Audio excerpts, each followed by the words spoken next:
Welcome to the Starting Over Podcast. I am your host, Edward Shelton, aka Dark Logos, and this is the show where we talk about the strategies, tactics, and mechanics behind the game of heroclix. It's an interesting day. I was scheduled to be off, but a colleague of mine needed me to work today for him, so I'm going to go in today and cover his shift. At the same time, I was sort of like designating it to be a sit at home and chill and build teams for the Rock Day. But, you know, you need money, considering that they had me working Saturday and then told me, like, I told them, like, hey, you scheduled me outside my availability. And they said, hey, you put your hours up on the board there and see if someone takes it, because we can't afford someone not to have that shift. And it's like, okay, so what about my hours? So they sort of gave me like a FU on that. So just an interesting side note. So yeah. Anyway, if you are in the Midwest area and you want to see me in person, I will be going to the Tulsa Rock. I took off. Let's just see if my workplace, just make sure they don't screw me on that. So anyway, I'm hoping I'm able to go. So. All right, let's get into today's show. Today's show is going to be interesting. We're going to be talking about Trinity War, and just like normal, I'm going to put up the buy list on the blog. So if you're like, oh, I don't know, what did he all say is worth getting? It's going to be on the blog, so you don't necessarily have to take copious notes. I do recommend that you listen to the whole show and sort of see my insights on each figure. On top of that, a little added addendum. Yeah, XS. Yeah, I didn't know that she was black. I saw her comment on the comment section for last show. I just knew the dial. I didn't know that XS was black. I did go with Fatality. If you did hear the end credits, and at the end, I went 2-1. I lost to the Phoenix 5 team with the Phoenix Force, and that is 5 types of stupid. Like, I didn't know how strong it was, but yeah, I had designs for Brother Voodoo. And Brother Voodoo got shut the heck down by White Queen. So, all right, let's get into this. All of these are subject to change for the future. These are what I'm really like sticking with right now. Just after looking at it, I would also say I'm not really looking at this from a no tactic standpoint. I'm looking at this from a full-on standard modern age 300 standpoint, or even a little bit higher point games. And if it's like really absurd, I'll give some breakdowns. Okay. All right. First off, we have Black Lightning, and you're going to be like, surprise, surprise, Black History Month with Black Lightning. Yeah, the Black Lightning. Here's why. With the Star Sapphire resource attached, he has the potential, if you have all the same color constructs, get up to a 10 range with energy explosion, 2 targets. And then on top of that, he has the ability with his damage power, lightning field. Black Lightning can use energy shield deflection and poison when Black Lightning is hit by a close combat attack, and actions resolve, deal the attacker 1 damage. So you could stack Mystics in this ability on top of each other and make a person potentially take 2. Also, since you are the controller of the effects, you can determine, if Mystics goes off first or Lightning Field goes off first. Now, here's the issue. This is not unavoidable damage, and this is not penetratable damage, so this can be distributed. So just sort of keep that in mind. All right. Overall, Black Lightning's opening dial, he makes it so that he's a team player. And I do like the fact he has a Justice League keyword, not Justice League of America, so it gives me some hope for the future. So, yeah, in-dial Pulse Wave, not too gung-ho about that, but oh well, what can you do? Next up is Catwoman, and the main reason Catwoman is here is that at 99 points, she is a bit expensive. She is a wild card, which is a big advantage. But the main thing is that she has the ability to just say, hey, guess what? Adjacent opposing characters can't use team abilities. That means your Quint. That means the 15 different Mystics that you possibly could pick up due to the stupid WizKids ruling naming Arachnos Kaiju Mystics and cross-gen as 3 separate things. I mean, 4 separate things. It's freaking stupid. Okay, back to reality, where the game makes sense. It's not ruined by the rules team. If we look at it, starting off, just being able to take away team abilities means, yeah, that entity pride that people had, like, oh, look, I got Quint.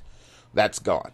Okay. Also, like, oh, look, I got Mystics. That's gone too. So this really sort of gives a big FU to those people playing Star Sapphire resource and a few other resources out there that grant, team abilities. Mainly, I think it's like Phoenix Force and a few other, actually to a lot of stuff. So, yeah, Catwoman has to be adjacent, but if you have this defend chain using, JSA or defenders, all of a sudden, this one key piece is isolated. I mean, that could be a game changer. Now, note, I mean, you might say, like, Dark Logos, you haven't talked about her powers. Like, her powers are pretty straightforward. I mean, close combat reflexes with stealth is a great combo. Perplex, incapacitate, all that. She has the ability to approach, sort of slow down her target if she's within range, and then just be like, all right, I'm on top of you. Now I'm going to maul you. All right. That's pretty much it. End-dial precision strike is okay, but you're most likely not going to live to see it. So that's how I see. Overall, this is a great piece. Definitely, if you're a newer player and you're dealing with a lot of Mystics BS, this is a great piece for you. Just think about how you're going to actually use her. Don't just be like, I'm going to throw her out there. Getting her some shape change is probably going to be really important. Next up is Black Orchid. And the main reason I'm looking at Black Orchid is that for 44 points, 10 attack, 3 damage, you have the ability to pick up a heavy and do 5 damage. And I perplex you, you have an 11 attack. That's really cheap. That's hella cheap. And you're on Justice League Dark, which, has its advantages. But the main thing I'm looking at is Soldier. Soldier with, what's his name? GW Bridge. We needed somebody like you for GW Bridge theme team. So definitely overall, just for the stats, it's real brutal what you can do for the points. Now, I know some people might say this doesn't beat Alpha Primitives, and Dark Logos, you weren't a fan of Alpha Primitives, so what's the difference here? Well, Alpha Primitives, yes, they were cheaper, but the main problem with Alpha Primitives, they were like 3 clicks deep. She's 5. Also, the main other problem with Alpha Primitives is that they could get punked by, I think, Perplex or something real easily. So that's the part I did not like about Alpha Primitives. So just keep that in mind. That's the big difference here. Next up is Vibe.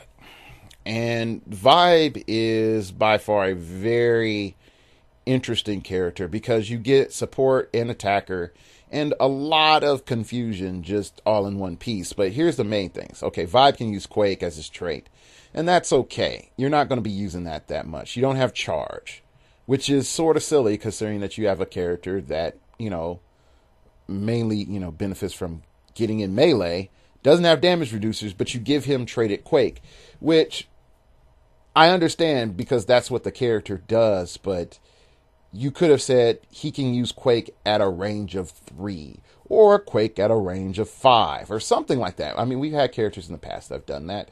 They're probably afraid like that's just way too much control, but Force Blast can be used with range combat attacks now, so whatever. Okay, so you have interrupt vibrational anomalies, and opposing characters within range must be given a double power action instead of a power action to activate charge, hypersonic speed, phasing teleport, or running shot. Now, this is huge, and it's only 3 clicks, but give a sniper rifle to this bloke, and now you have Control City.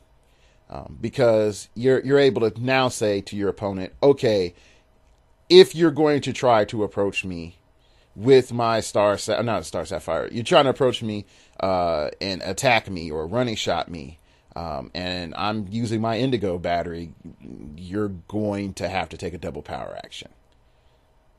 Just understand that after you do what you do, you're locked down. And if you can't take a double power action because I've hit you with end cap or you have a token or whatever, then just keep that in mind that you can't come after me, bloke.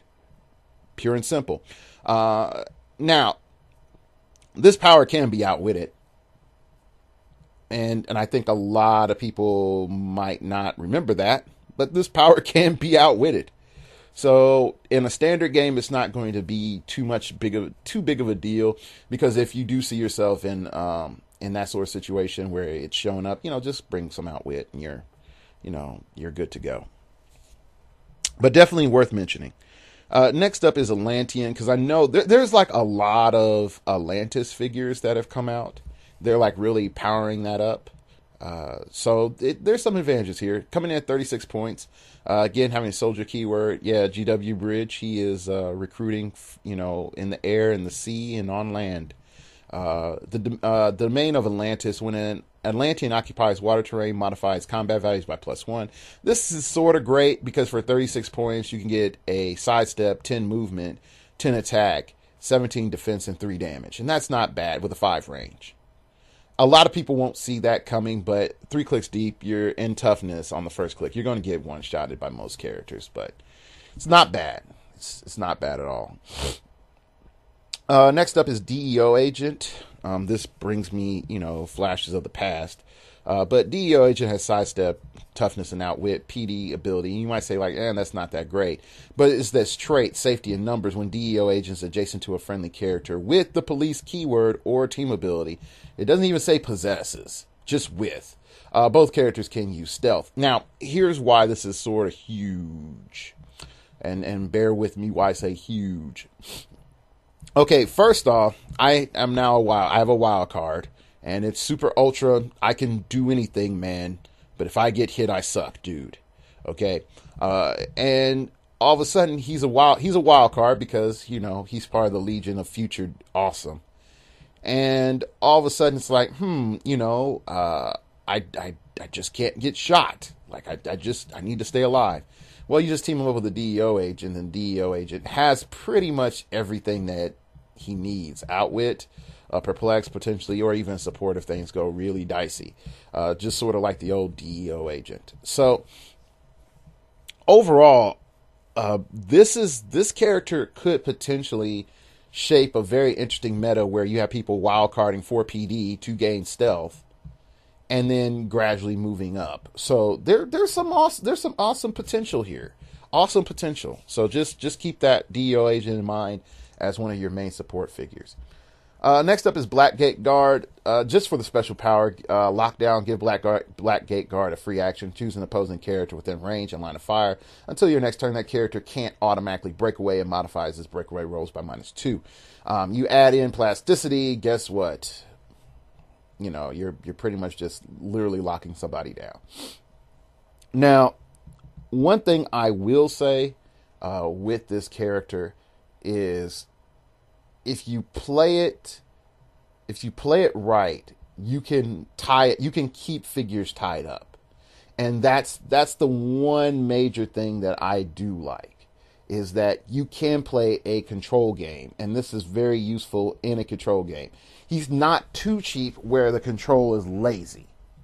Okay, there's some mechanics that have been introduced. It's just like, yep, this is lazy control. You do have to be active in how you're going to use it. So, just consider that. Okay, next up is Parademon. Now, Parademon goes back into this watch the swarm, fear the swarm, fear the swarm. Because let's be honest. Okay, 5 range, not that great. Running shot with 9 movement, so 5 again, okay. Energy explosion, okay. Indomitable, great. No toughness, it's sort of scary. This minion ability, shock troops of apocalypse. When friendly characters with the apocalypse keyword and higher point values within 8 squares, Parademon can use colossal stamina. This is it. Okay, to be like the Michael Jackson experience. Okay, to just come out and say for 3 turns, I have this 10 attack, 3 damage, and energy explosion. Okay, because there's a higher point apocalypse character. So I'm going to, running shot, energy explosion, running shot, energy explosion, running shot, energy explosion. Now I'm going to take a colossal push. And I can choose to clear. I can fully burn out this parademon and not really be down. So this is a very, very good boon for apocalypse teams. If you're looking at this character just like, I wish I had damage reduction, I wish I had this or that, fully understandable.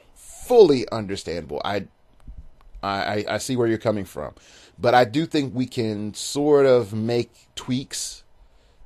We could start looking at Phoenix Force, getting that Colossus Shard on him, and a few other things just to make this character ridiculous.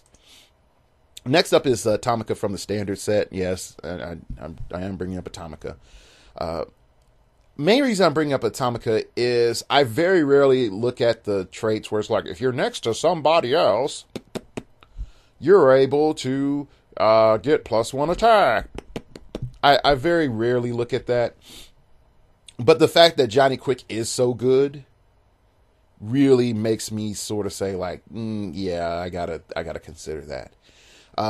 Going on with the poison and stealth, that's another added benefit. CSA, if you're not up on CSA, homie, I'm sorry. Like you need to know what it does. Pretty much, it allows you to have prob. You just have to place a token on a figure, a friendly figure, that is. So the main advantage of CSA in a tactics environment is that you can have either Blind Owl or little Billie Jean back inside of the starting area, just taking action tokens for your CSA. Okay, so that's something that's really, really nice. Next up, this is a little odd one. I'm gonna play with this a little bit. It's a Signal Man, and you're gonna be like, okay. Pretty much has the trait symbols and signs. Control our lives. At the beginning of the game, choose a combat symbol other than the boot, fist, and shield symbol or starburst symbol. When an opposing character with a chosen symbol is targeted by mind control, modify that character's defense value by -1. If Signal Man is the attacker, by -2. So this does give you a little bit advantage when you start dealing with people. You start seeing a lot of Indomitable, giant size, sharpshooters, other stuff like that. Okay, he doesn't have mind control on the first click, but he does get it on click 2. Having some end cap in there up front is really nice. 5 range, not that great. Always can be, puffed up with sniper rifle. But I do think that this is interesting that if you are in like this mind control mindset, you have the option of playing Signal Man. Just a thought. We're going to jump really, really further down, and we're going to look at Rookie Ultraman. And the main reason we're going to look at Rookie Ultraman and not Experienced Ultraman is this. Experienced Ultraman at 225 points is an utter waste of points. It's a complete, utter waste of points. Here's why. You're paying over 100 points. You're paying 110 points for 3 clicks. Okay, that's first off, and you already know how I feel about that. You're getting mediocre stats on 2 of them. All right.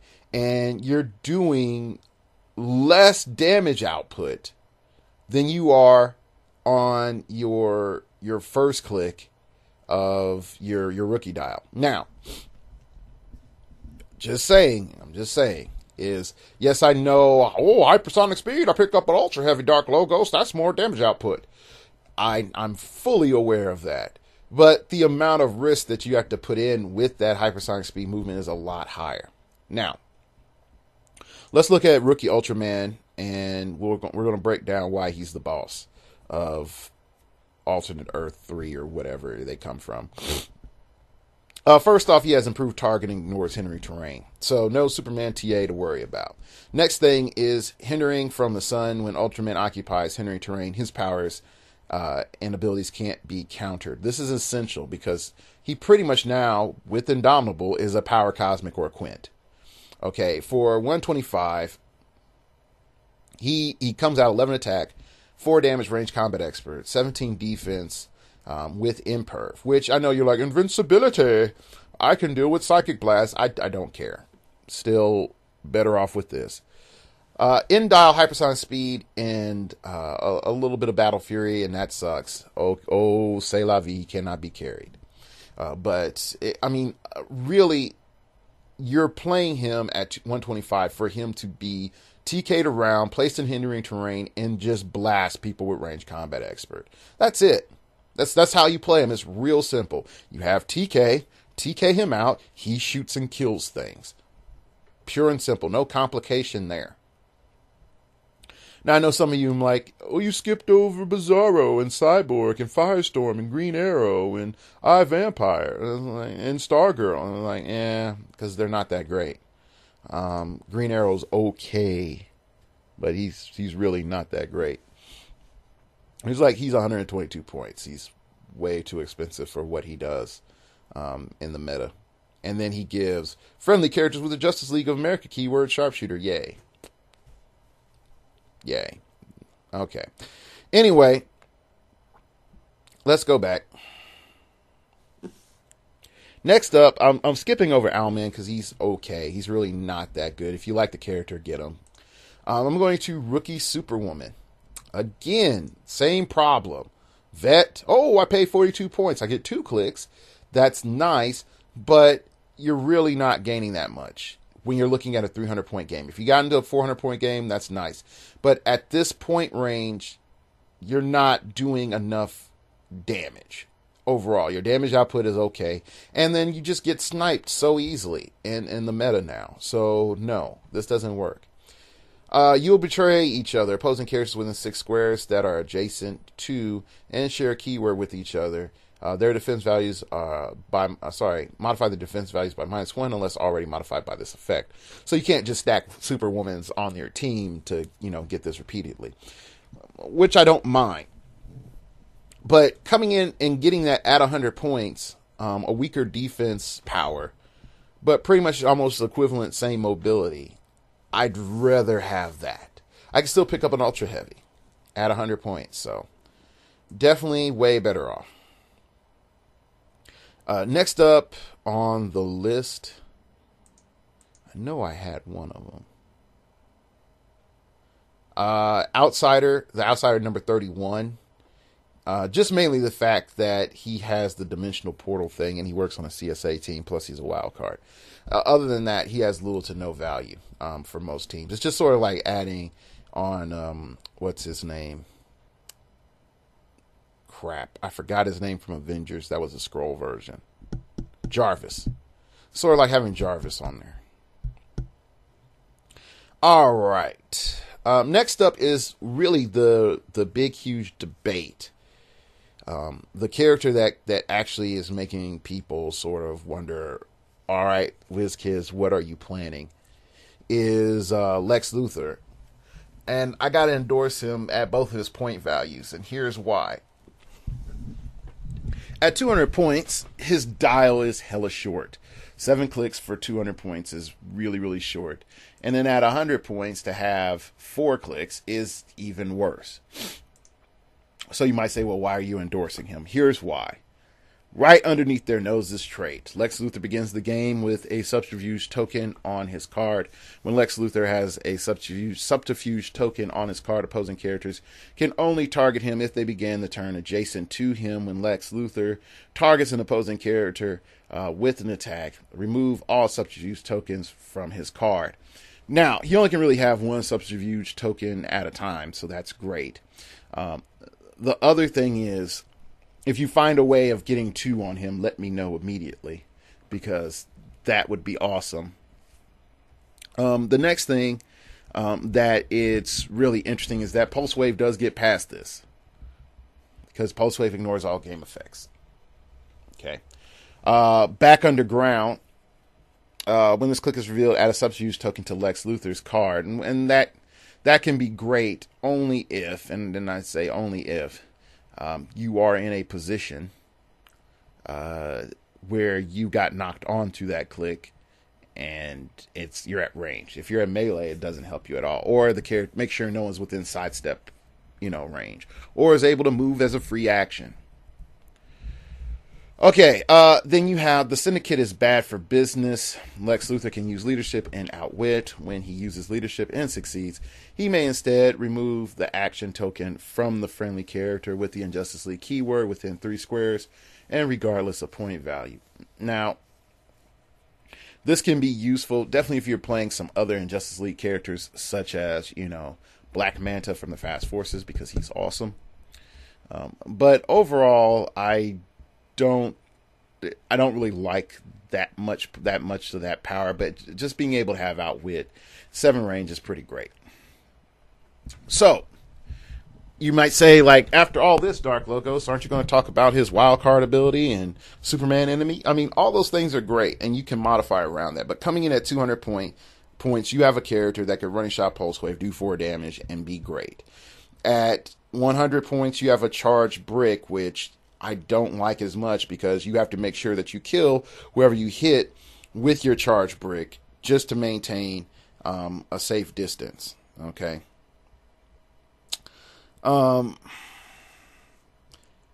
You're able to regain your subterfuge token, but once, I think here's the main point of concern that I have.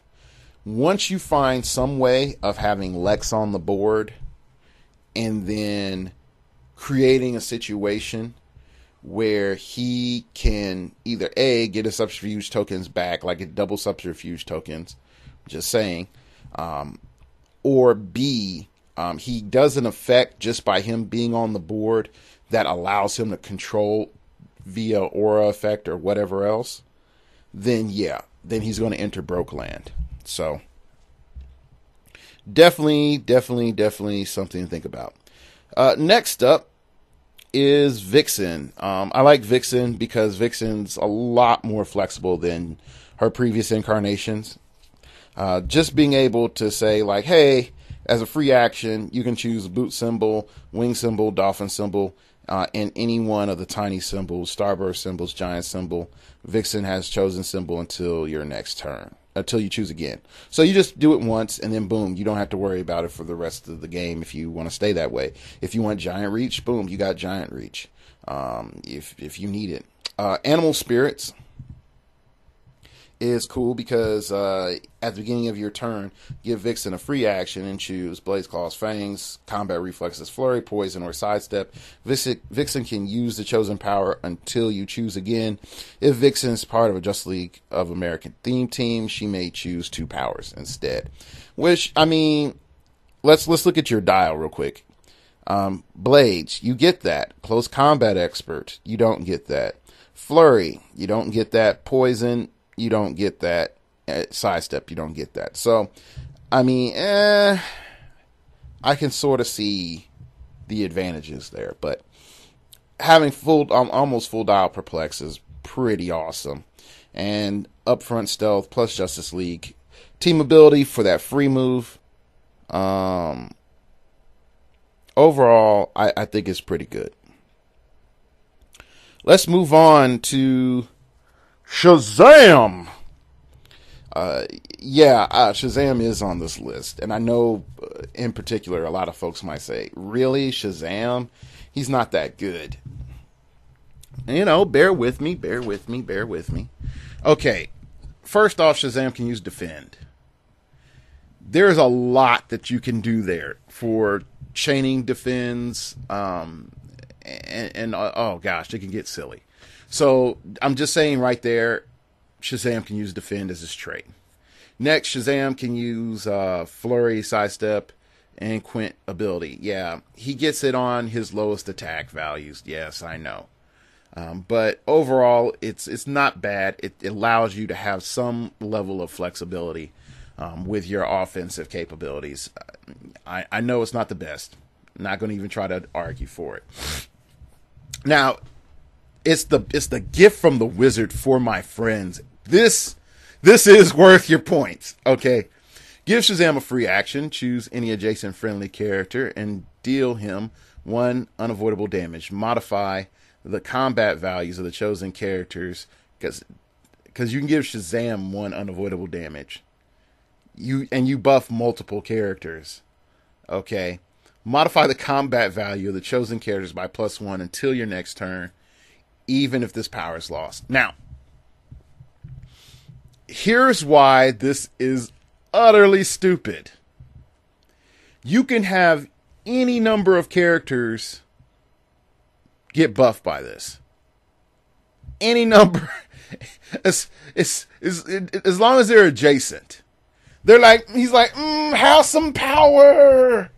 Let's beat up some bad guys with violence. Okay, so here's what I want you to imagine. This is a free action. This is not even a power action. This is a free action. Shazam is standing next to Skady's Warbot. Shazam, gift for my friends. Now Skady has like a 12 attack and 4 damage. And +1 range. TK Skady out. Oh, guess who's there? Weasel. +1 more attack. +1 more damage. Psychic Blast. Yeah, this is stupid. So yeah, I mean, don't sleep on it. There's shenanigans to be had. There's a lot of BS to be had. Okay, so it compounds with our friend Tim, Tiny Tim, which we'll get into later. Next up is Freddie Freeman, because he by far is one of the most efficient hypersonic speeders that we have. He is the primest candidate for the sniper rifle of murder. Pretty much it. His special power doesn't even matter. It really does not matter. Oh, Freddie Freeman can use Pulse Wave as if he had a range value of 9. When he does, an action resolve, heal Freddie Freeman of 1 damage for each hit opposing character. Wow, guys, I hit 3 people. I'm back to top dialing awesome again. Too bad for you. So, yeah. Automatically, you know, and here's the thing, it's as if he had a range value of 9. It doesn't stop any other additional modifiers from being used. Because, hold on, it doesn't say end is locked. Blah, blah, blah, blah, blah, blah, blah. Yeah, it doesn't even say end is locked. So, Freddie Freeman. Awesome. Next up is Hawkman. Hawkman is on this list. Mainly, he is so cheap. Way cheaper than you were expecting.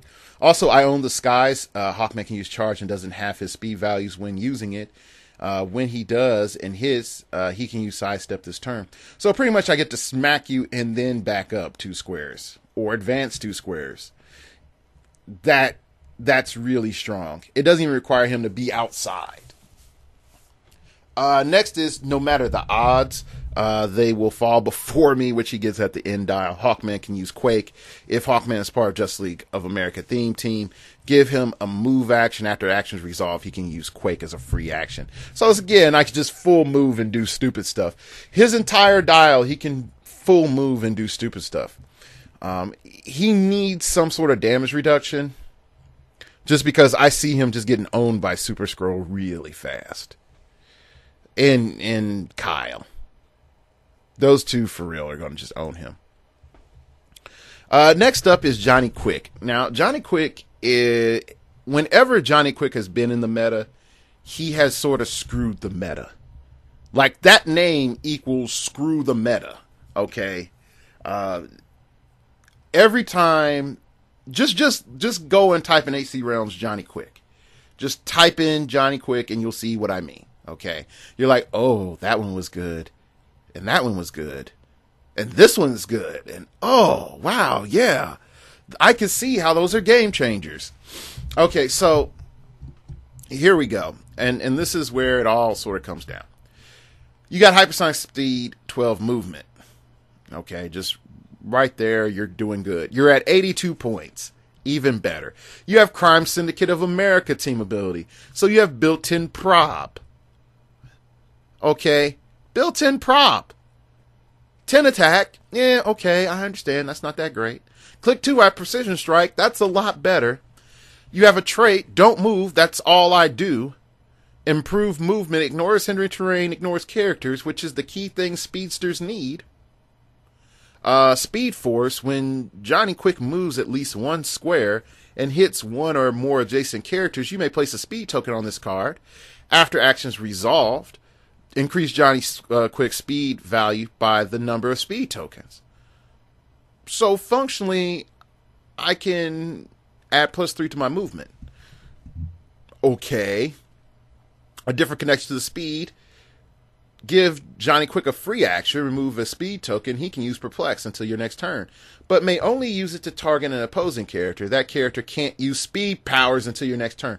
Hey, buddy, I took away... Hey, listen. Hey, buddy, I took away your hypersonic speed, and I lowered your defense. So when I punch you in the mouth, you know who did it. That plasticity that you had there, it's gone. I'm too fast, son. I'm too fast. Okay. Now here's the other issue that people might not understand about this. You hypersonic speed. Okay, sorry. You use your Perplex. So this character has to be within 6 squares. You use your Perplex.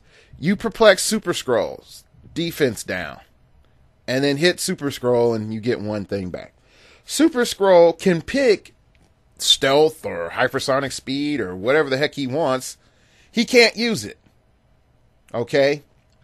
If I have, I get sidestepped from my sin. No, you don't. No, you don't. I get hypersonic speed from the gauntlet. No, you don't. You don't. This is the problem with this set. Really where the direction WizKids is going. And I brought this up in the past. The can't use BS. That's the stuff that's going to get really, really annoying. And we're in this Mother May I standard right now. Mother, may I please go outside and not get smacked in the mouth? Mother, may I please go to school and get an education? Mother, may I please get on the internet and listen to a podcast? And then Johnny Quick's like, no, pow! Keep your butt there. So that's a problem. And then you add in What a Rush. Give Johnny Quick a free action when he has no action tokens. And choose 1 or 2. Increase his combat values by the amount chosen until your next turn. And at the end of your turn, deal him unavoidable damage equal to the amount chosen. Hey, I put... what was that? It was a magical device that allowed me to get steel energy. Oh, I think it's called Angrier's Hammer.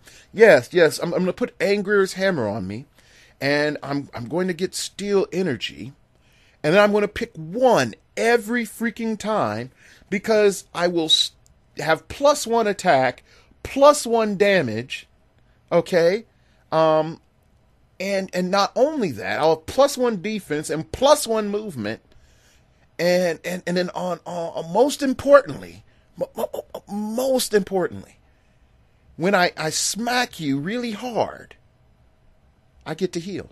And that's really what this really comes down to is after I smack you, you get to heal. So you can see Johnny Quick, by far, wonderful BS introduced into the meta. Now I'm going to jump a little bit. Power Ring sucks. So if you didn't know that, I'm sorry. Oh man. I'm going to just give a quick shout out to Killer Frost. I'm not going to say that she's meta, but Cold Snap is really nice. And Feasting on Your Fire is really nice. I just don't think the rest of her is that great. I know I'm probably going to get feedback on that one in the comments. That's fine. I just think there's some kind of points of concern there. All right, all the way to Sinestro, the person that caused 1,000 nerds to cry out in triumph. Sinestro, at 200 points, I'm not really that gung-ho about endorsing him at 200 points. There's too many issues there. Mainly for the fact I don't see him holding a team together at 200 points. Strip all that down and bring me that 90 point bad boy Sinestro. That hey, check me out. I'm bringing awesome back Sinestro. Yeah, That's the Sinestro. First off, Death to the Guardians. Sinestro can use Pulse Wave. Opposing characters that can use Quint team ability instead can't use it. Again, here we go with this can't use, and modify their combat values by -1. So, do you have an entity on your team? Oh, yeah. It doesn't even say on the board. Yeah. It doesn't even say on the board. It just says opposing characters that can use Quint team ability instead can't use it and modify their combat values by -1. So let's for shenanigans sake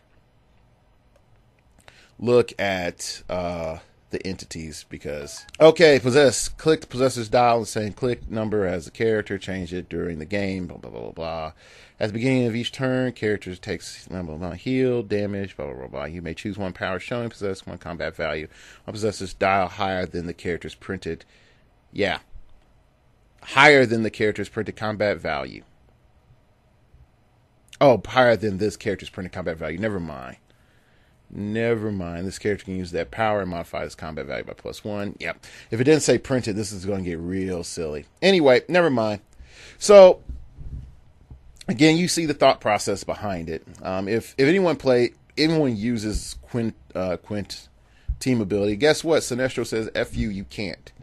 And there are a lot of teams that are dependent on it. So dependent on it to keep tempo. So you automatically have tempo control. Now, here's the other sort of feedbacks element that kicks in. Guess what, homies? Doesn't solve for Power Cosmic. So it's useful, but not global. So we would have to see like a really strong leaning toward DC for that. Next thing, we have a Fear the Sinestro core. Sinestro can use Perplex, but only to decrease combat values. Yeah, not that useful. Until your next turn, a character targeted by the Perplex can't target Sinestro unless the targeted character or Sinestro are the only characters on the force. Unless the targeted characters or Sinestro are the only characters on their force on the map. Which is really interesting to add it in on the map. Now, this is why I sort of went on it. There's a lot of control that you can do with this. Unfortunately, unless you have some form of awesome friendly mind control, you only really can lock down one character. Not only that, you have to be able to see that one character. And there's enough things in the game to stop you from seeing everybody that you want to see. So, just keeping that in mind, if you are going for this grand control with Sinestro's Perplex, I understand why. I just don't think it's the best option. Definitely coming in at 90 points to 200 points. Again, one of the main reasons I have a problem with it is that even though if you hit the opposing character that threatens you the most with Perplex, so he can't target Sinestro, I still see that overall there's some other problems just lining up, so anyway, we're going into our super rares now. First off is Superman. Now, some of you might say, well, if I said that Ultraman pretty much with very similar stats and point cost was trash, and how is Superman at 250 like a good idea? Okay, let's just start it off. New kind of Justice League. Superman can give anybody with the Justice League keyword Superman ally, and if it's Batman, friendly characters named Batman, Wonder Woman do not have to be adjacent or a lower point cost. Okay, so here is the thing that this power doesn't make clear. It says, never mind. I saw it. Adjacent friendly characters. Never mind. It starts off with that. So you don't have to be a lower point value or adjacent. So Batman and Superman and Wonder Woman can go off and do their own things at their leisure. That's the first thing. Next thing is damage power starting off. Leadership, inspiring hero. Superman can use leadership when he does and succeeds to modify the attack and defense values of all friendly characters by +1 until your next turn. That's a hell of a strong buff that you don't even have to be adjacent for that. Hey guys, I removed an action token. And you have better precision and more stout. So he starts off with Invincible, which is nice. He also gets a special power, True Invulnerability, comes from within. Superman can use Impervious. Superman can use Impervious. At the beginning of your turn, if Superman was damaged by an opposing character's attack since your last turn, heal him of 1 damage. Are you playing the game of heroclix and attacking other characters? Heal Superman 1. Heal Superman 1. Then let's go back to Inspiring Hero. The other thing is, this is all friendly characters. It doesn't say all other friendly characters, but all friendly characters include Superman. So let's go on to Freeze Breath. Superman can use Incapacitate when he does. If he uses it in close combat action, he may target all adjacent opposing characters. If he uses it as a ranged combat action and hits the target in an area of effect, may include all untargeted characters that are adjacent to the hit target. Hey, guy, you can use Quake in cap or Energy Explosion in cap. Ever wish you could do that? So that's why Superman is beyond broken. He just starts off just doing stupid things. Now let's go into why the 115 point version is by far the brokenest version of Superman that we've ever had. Again, let's say I pop my leadership, ding, for 115 points, unprecedented in the game. I am now 11 attack, 5 damage. No, sorry, 11 attack, 18 defense. Sorry, not 5 damage. I apologize. I messed that up before, too. I'm 11 attack, 18D. With the Weasel, I am now 5 damage and up my attack to a 12. And my range by 1. Running shot, see you through stealth. And I bust a cap in your buttocks. Oh, and I have enough points for a Batman, so now I'm stealth inside of hindering terrain. If it doesn't get more stupider, I don't know what does. I really don't know what does. Because the amount of survivability that you have with this Superman, you start off with Imperv, and I know, like, oh, the Psychic Blast is so prevalent in this meta, blah, blah, blah. I understand. I fully understand. And I even know there's Psychic Blast characters that ignore hindering terrain. But when all is said and done, that is a very strong combo off the bat to come out with.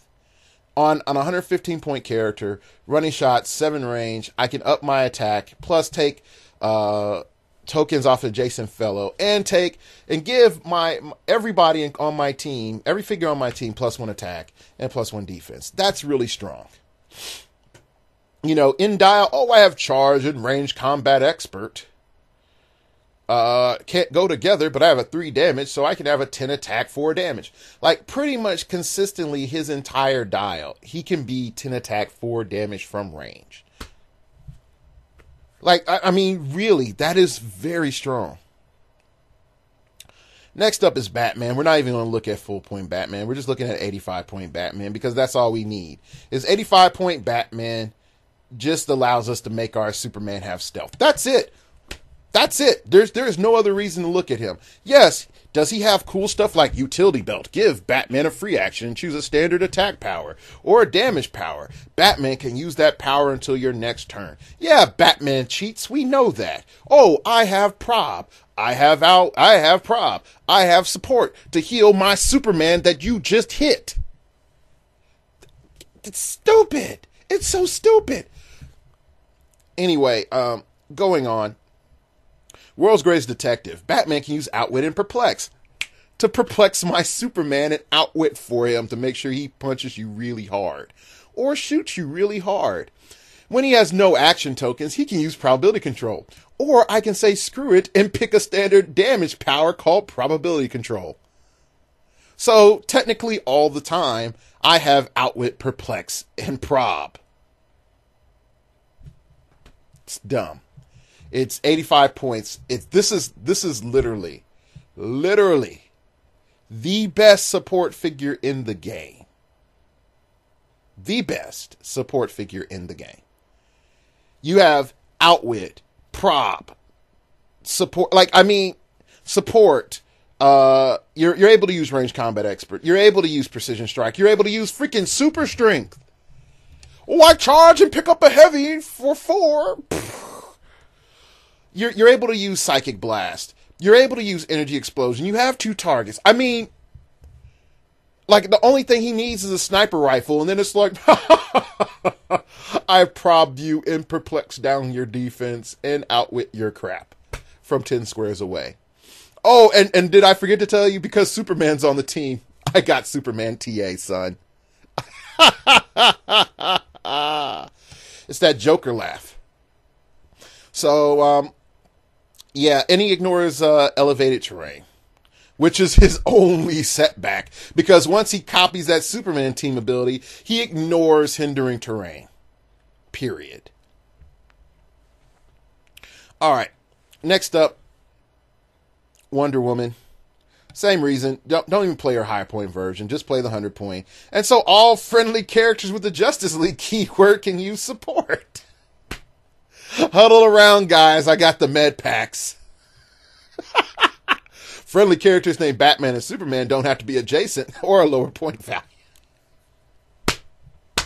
Oh no, wait guys. Batman can do this already. He could just use support. We got to make sure Wonder Woman can use support. And on top of that, got to make sure Superman can use support. Everybody just huddle around, massage each other's backs. Come with it. You know, I don't even know what to say.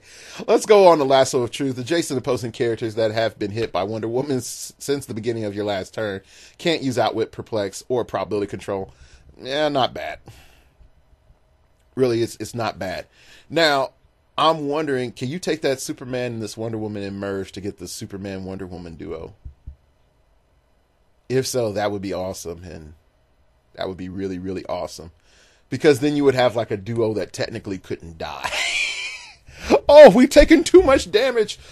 Run away. Split. Okay, baby, now heal me up. He'll be up. Merge. We're back once again. Okay. I'm sorry. It's dumb. It's so dumb. And I know I'm not even doing justice as Wonder Woman, but she's not bad for 100 points, and she's really strong. But it's the fact that she stacks on these other abilities to a Batman and to any Batman, any Superman. Okay, any Batman. Come on. Oh, I have Icon Superman. And just because we're good pals, Icon Superman can use support. I'm sorry. It's dumb.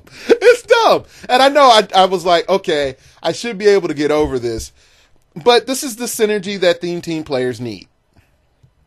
No lie, this is the synergy Theme Team players need to have incentive to go out there and play like a pure Justice League team.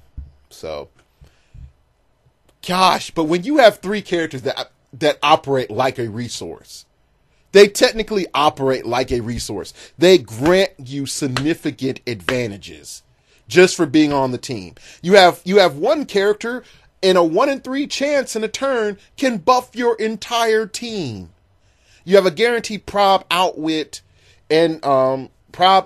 perplex, and possibly support all on one guy, which you could use all in one turn. Okay. Just moving on. I gotta move on, or else I'm gonna be here all day. Next is Nick Necro. Again, we're back to this you can't target me because I say so sort of shenanigan. And here's the thing about, again, this you can't target me. You can just pulse wave the person because it ignores all game effects. You're like, oh, pulse wave. You don't have pulse wave. You better get up on that.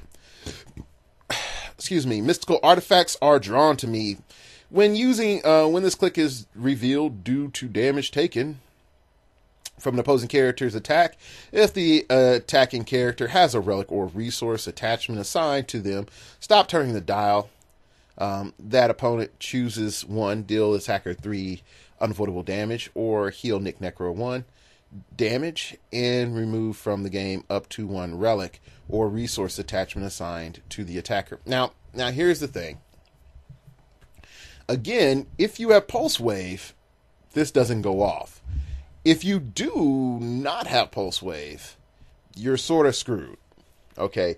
Now, for 111 points, I don't see him carrying a team. Okay. I really don't. Here's the next part. Taught you everything you know. Nick Necro can use Outwit. Give Nick Necro a power action. Target a character within range and line of fire. That character can't use combat or team abilities, and its combat values can't be greater than its printed values until your next turn. This can be really strong. Shuts down ESD, RCE, combat reflexes, all that standard good jazz. But here's the thing. You need line of fire. So if you have a character with stealth, oh my gosh, Batman. You can't see Batman, nor the Superman with the Batman team ability. I'm telling you, it's coming.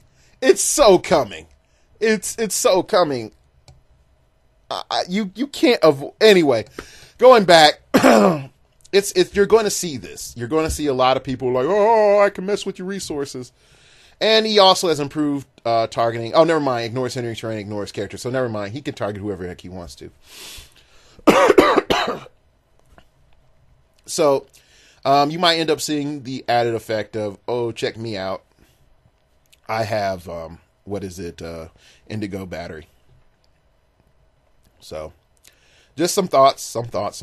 Moving on, we're going to go to Tim Hunter. Tim Hunter is the Brokens. By far. And you might say, well, Hope wasn't the Brokens until it all came together, and now you got Gender Bender Hope Highfather team, which, is called Hope Father, but technically you're turning Hope into a he, so it's a Gender Bender. And by he, I mean Tachyon. So, this character allows you to, again, have a 58-point cheapo guy sit on the map and give you a lot of control. An insane amount of control. Okay, first you have Expelled Unnatural Magic. Tim Hunter and adjacent friendly characters with the Justice League Dark keyword can't be targeted by opposing characters' probability control. Thank you, Tim. Next is destined to be the world's greatest magician. Tim Hunter can use energy shield, deflection, probability control, pulse wave, super senses, and willpower. And that's on his last click. So, again, White Lantern Power Battery is your friend. Just saying. Everyone's annoyingly concerned for my welfare. Before any attack roll, Tim Hunter may replace his attack and defense value with the unmodified defense value of any adjacent friendly character with the mystical keyword. Wow, is there anybody with the mystical keyword that's adjacent that probably has an 18 or 20 defense? Oh, 18, 19, or 20 defense? That sounds pretty awesome. Oh, wow, I can just replace it and then, possibly use energy shield deflection from this other character that I'm going to steal powers from? Oh, wow, that sounds really good. Maybe I can, steal a nice high defense and just tie somebody up. That sounds pretty good. How can I make this better? Okay. Mentored by the Trenchcoat Brigade, give Tim Hunter a free action and choose an adjacent friendly character with the mystical keyword and one or more action tokens. Tim Hunter can use the powers possessed by that character until the beginning of your next turn. Oh, Brother Voodoo, so, you're saying that I can free action mind control with you if I have a token?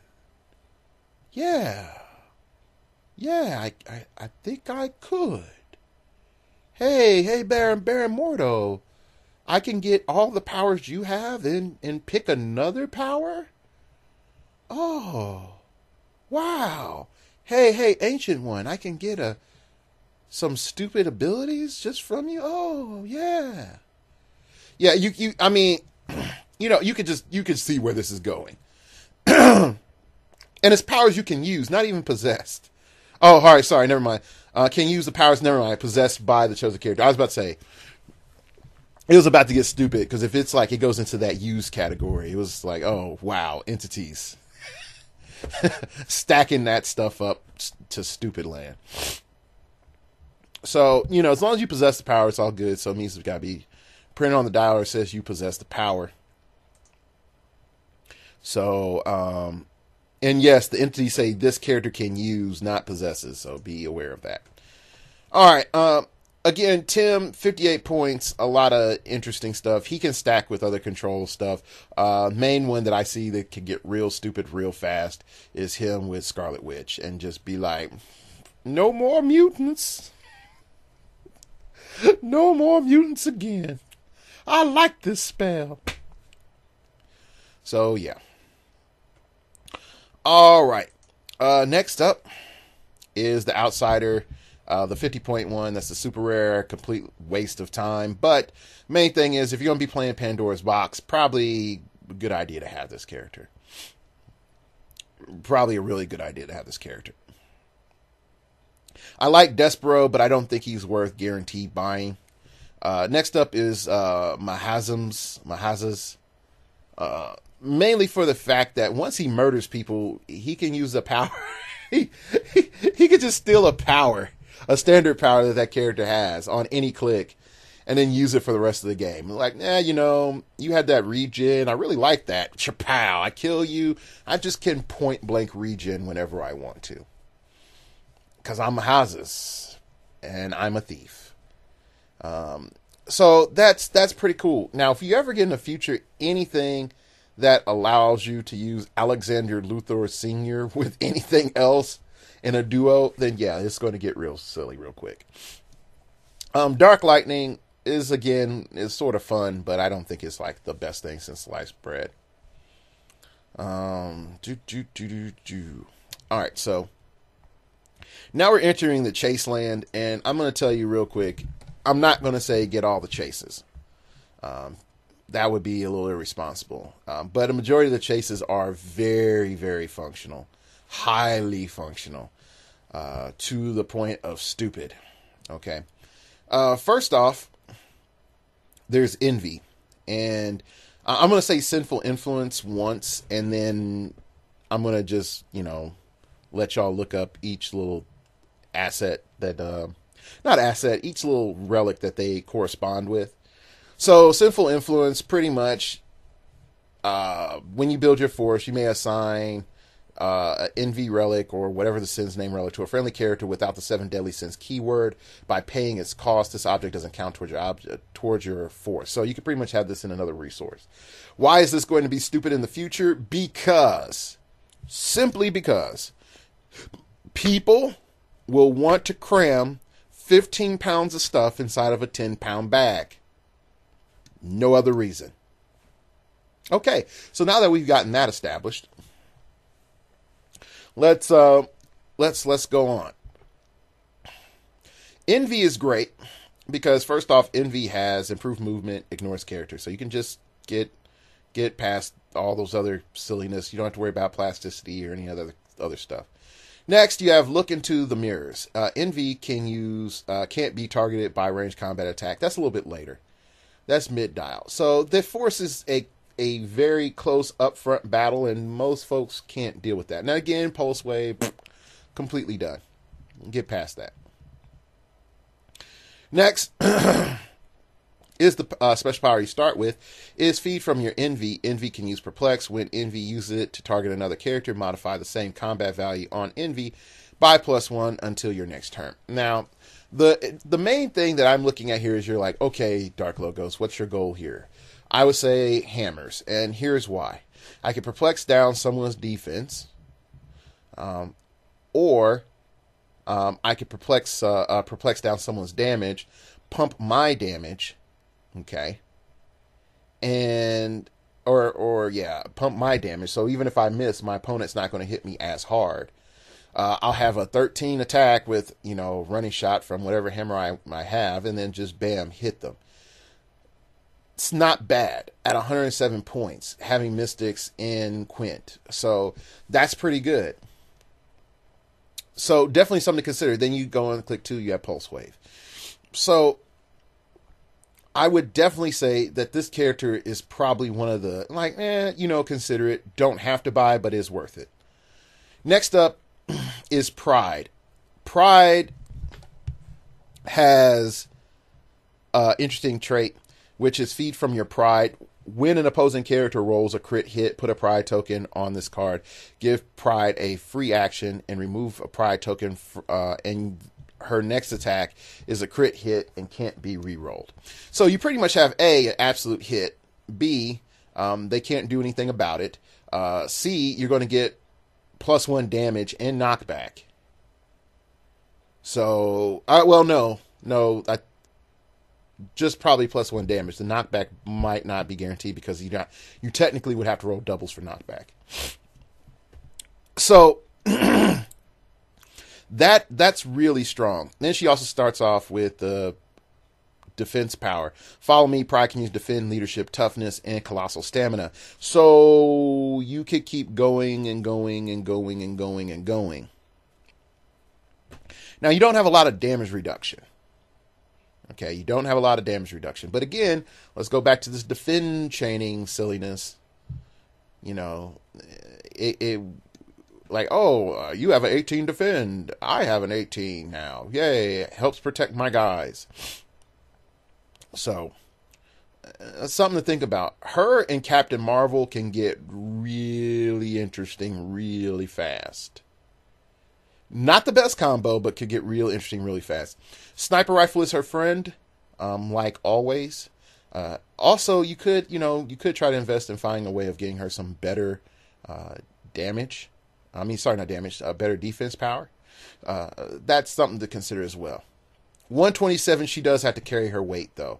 So you need to figure out how her assigning that relic is going to help your team, the other figures on your team. So that's the main thing. And next up is Greed. Come on, Greed. Greed is by far the one that I think is going to make the biggest meta splash, and is the one that concerns me the most. You're like, what? Okay, here's why. We have Sinful Influence, so I'm already deciding the Greed thing, okay? Then we have More Than One Needs. When you build your force, you may assign a relic of 8 points or less to Greed by paying its cost. This object doesn't count towards your force. So right there, I've assigned 2 relics. One on some other figure and one on my figure, which automatically makes Mystical a freaking powerhouse ability right now. So bear with me as I break this down. So let's go to HC Realms in the units. We're going to look for a relic, because we can. A relic less than 8 points, or better yet, in the range of 1 to 8. And then I'm looking for modern age only right now. And then team affiliation range. Keyword. No, not clicks alive. Any of that. Set. Any set. I know there's like rating. No, it's not rating. Painter. No. Status. Rarity. Okay. Retail. It doesn't have relic in here. Super rare. Sinestro core. Blah, blah, blah, blah. Print and play. Mini game. Marquee. I know there's a way of setting it for that.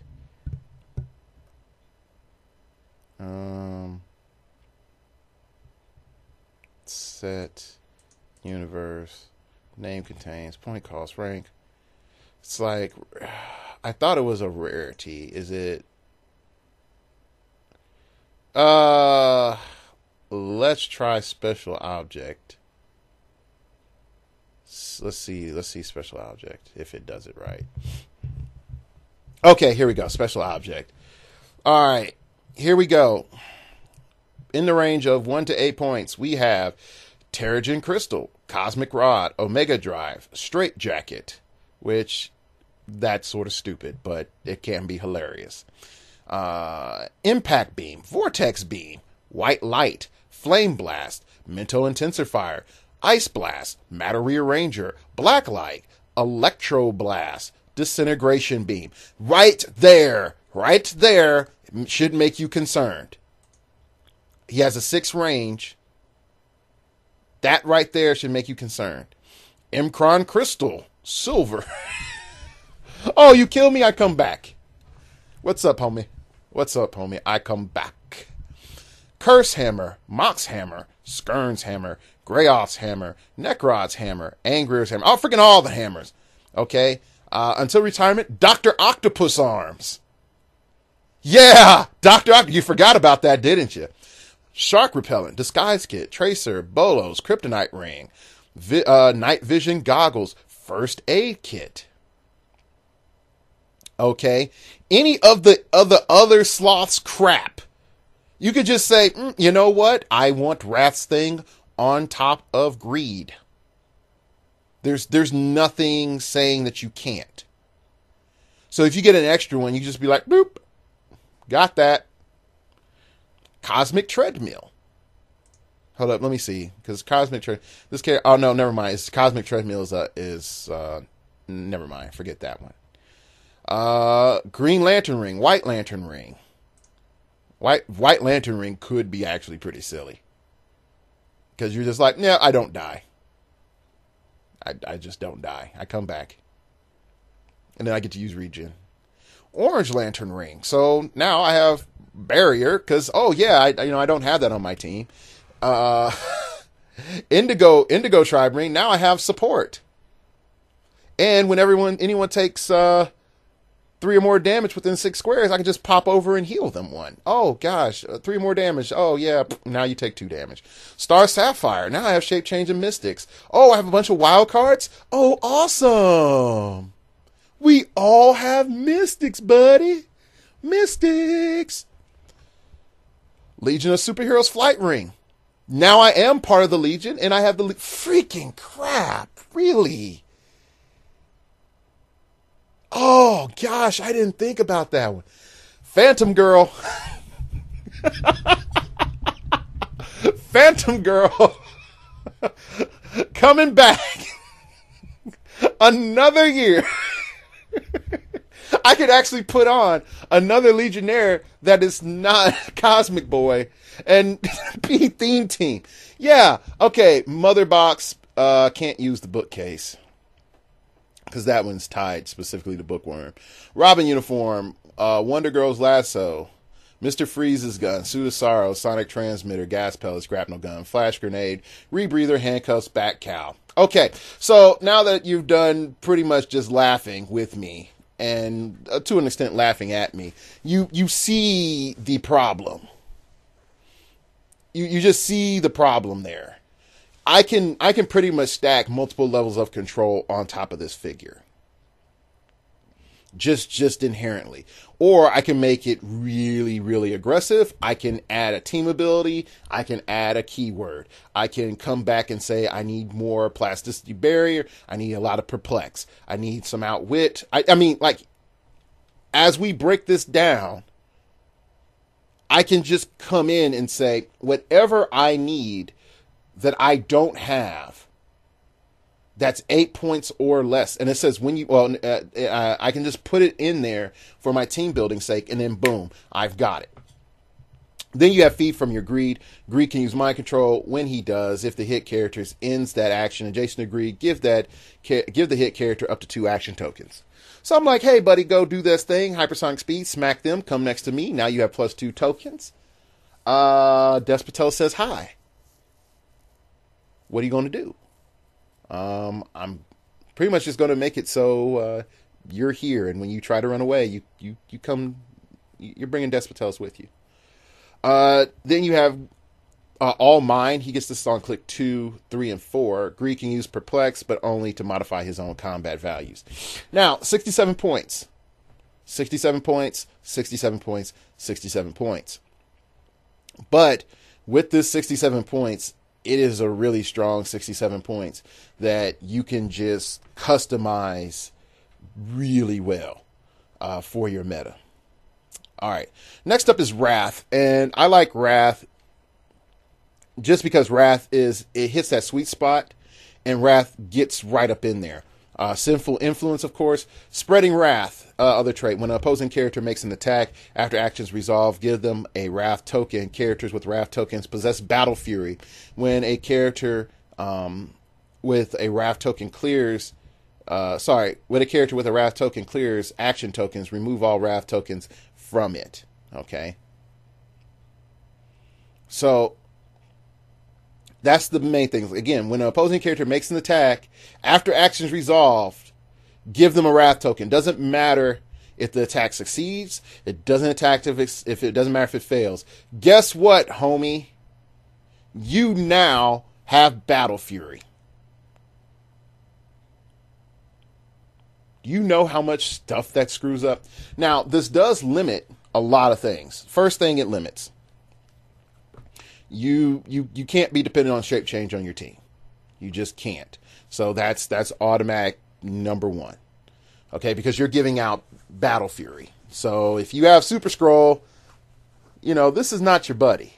Okay, this is not your buddy. Next up is Let Me At 'Em.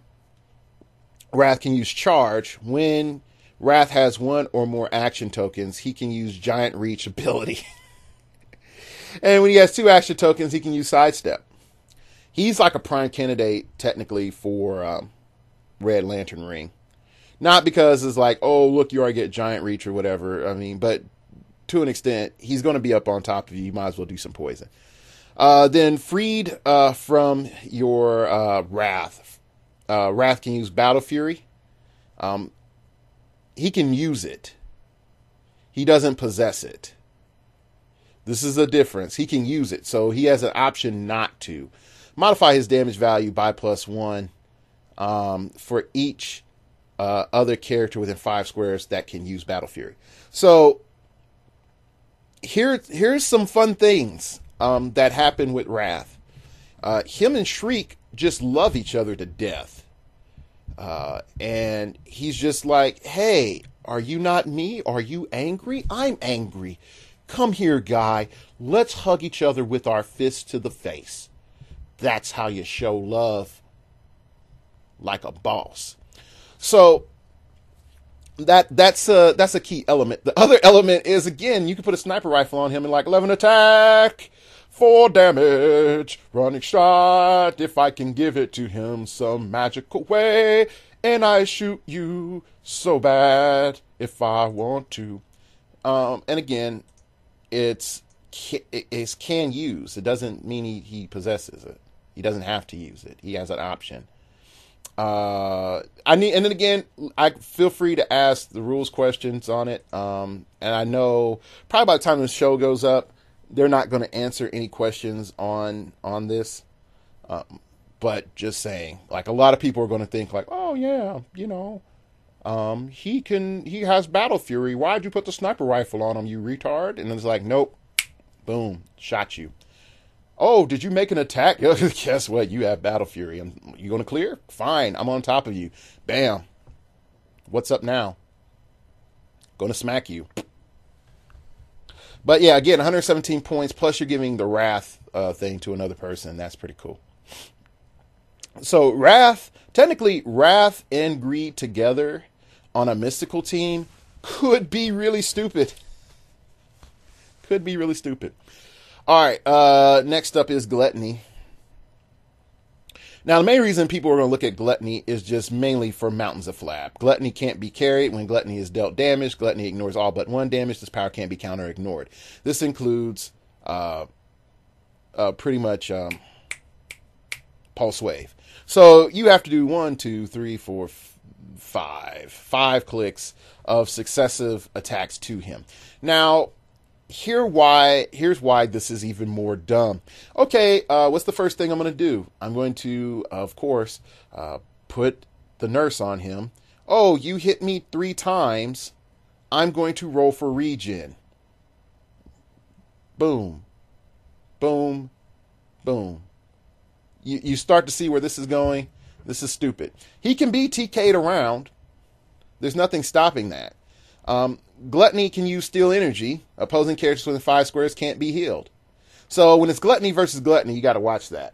And then if you come in and swoop and smack him, just make sure that you're not within 5 if you need to get that steal energy off. You just sort of like, whoop, hypersonic speed, smack you, and I'm out of the 5, so it's all good. Aura of Rot and Decay is his damage power he gets on click 2, 3, and 4. Gluttony can use exploit weakness when gluttony hits an opposing character.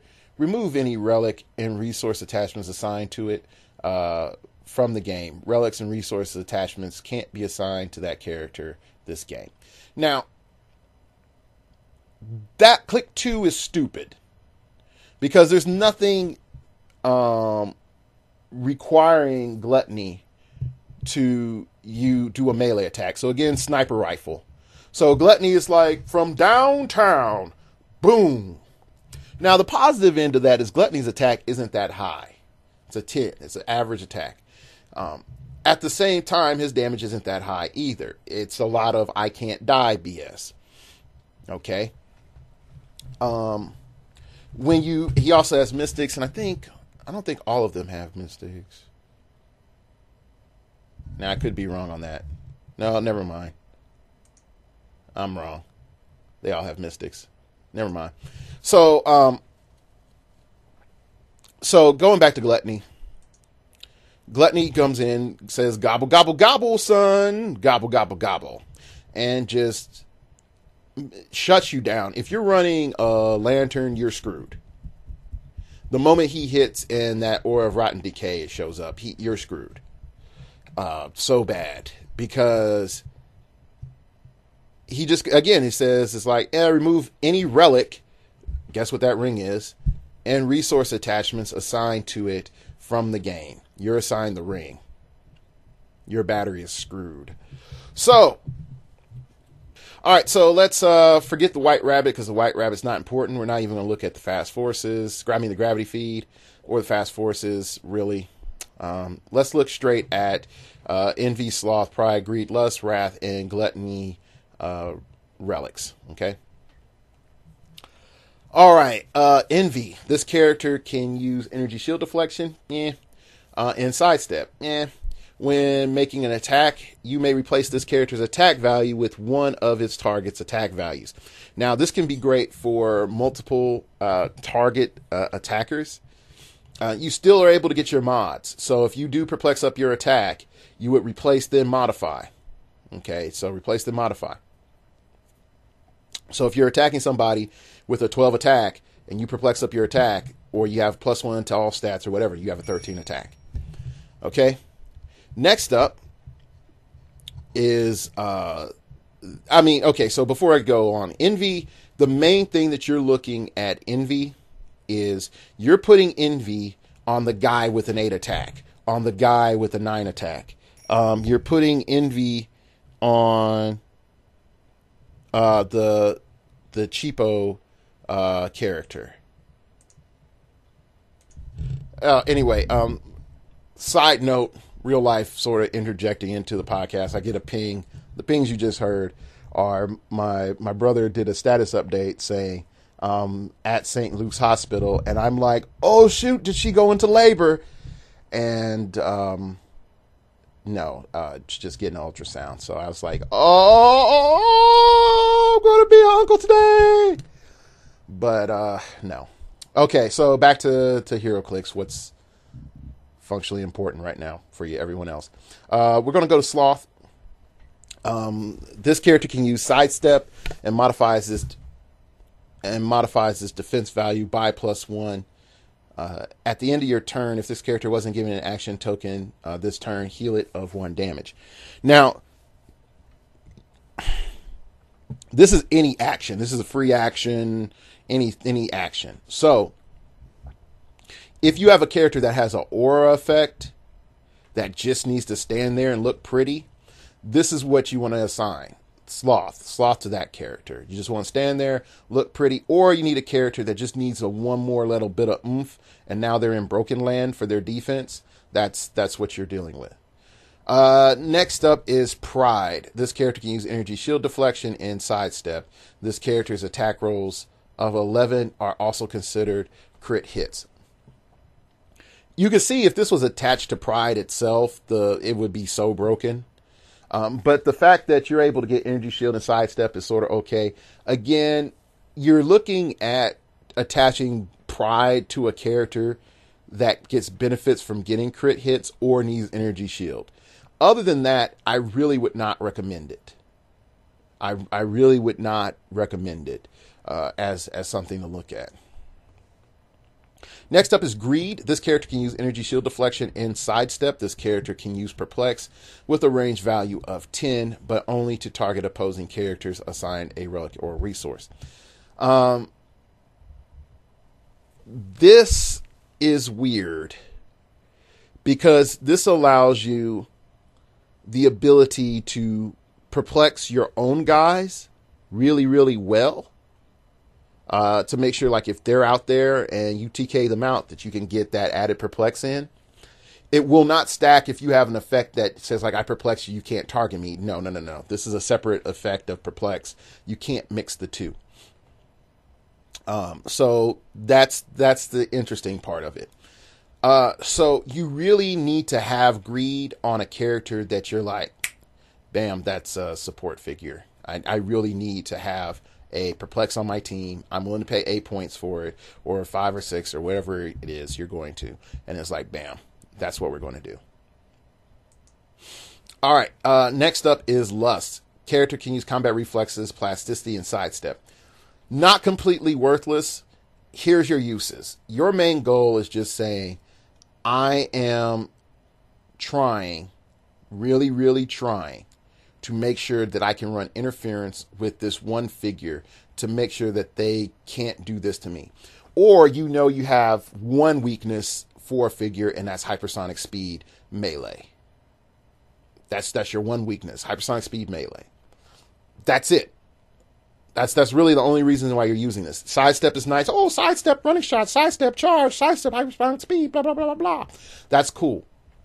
But the real main thing we're looking at is the plasticity. The combat reflex is also useful if you have stealth and whatnot, but yeah. All right. Next up is Wrath. This is the game changer. This is the real game changer, because if you play Wrath and then you assign Wrath, that's oh gosh, that's what's up. This character can use combat reflexes, sidestep, willpower. Huge. The willpower element alone, huge. Combat reflexes, again, we have stealth. Sidestep, again, you already heard my comments on it. Then this, adjacent opposing characters can't use shape change. Now, a lot of folks might say, so what? Here's where this gets silly. I say, hey, welcome to super durable tank guy that's really cheap. He's durable and tanky. Let's call him Blob. I move Blob up. Blob's tired, but he pretty much makes sure that you, super awesome cannon guy, isn't going anywhere. Okay? But you have shape change and scrolls. So guess what you don't have now? Shape change and scrolls. And Mr. from downtown with the sniper rifle can freely shoot you. Yay.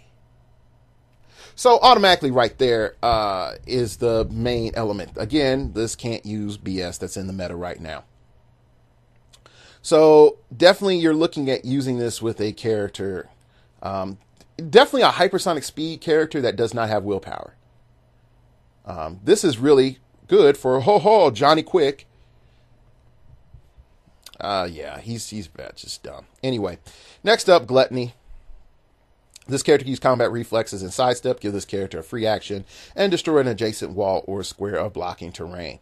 Now, this is good with all that free action barrier that we have flooding the meta, but overall, not that great. If it had the ability to heal you or something, then cool. But another little trick that you can do is just be like, I'm behind the wall. Okay, I see you're behind the wall. Free action, destroy this wall. Now I shoot you at range combat expert. Haha, free action barrier. With the wall. I just patched it up. Bloop. There you go. So, it's, again, something to think about. Not necessarily mandatory, but, again, something to think about. It's fun, but you need to know, like, you're going to have, like, map control. Or you just have somebody that you just carry around, and their whole point is just to eat walls. I mean, that's it. So, all right, that's today's show. And I've had horrible posture for over half of it. I know a lot of you are like, man, I liked it better when you broke this up into 2 parts. And okay, I understand. I probably should have. You can follow me on Twitter at StartOverPod. It came from outer space and told me, man, you got to watch it. Getting ruled by the 7 deadly sins, it takes a toll on the soul and the body. In the wallet, because greed is a pain.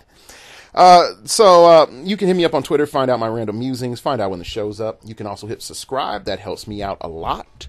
Gets my ranking up there. I can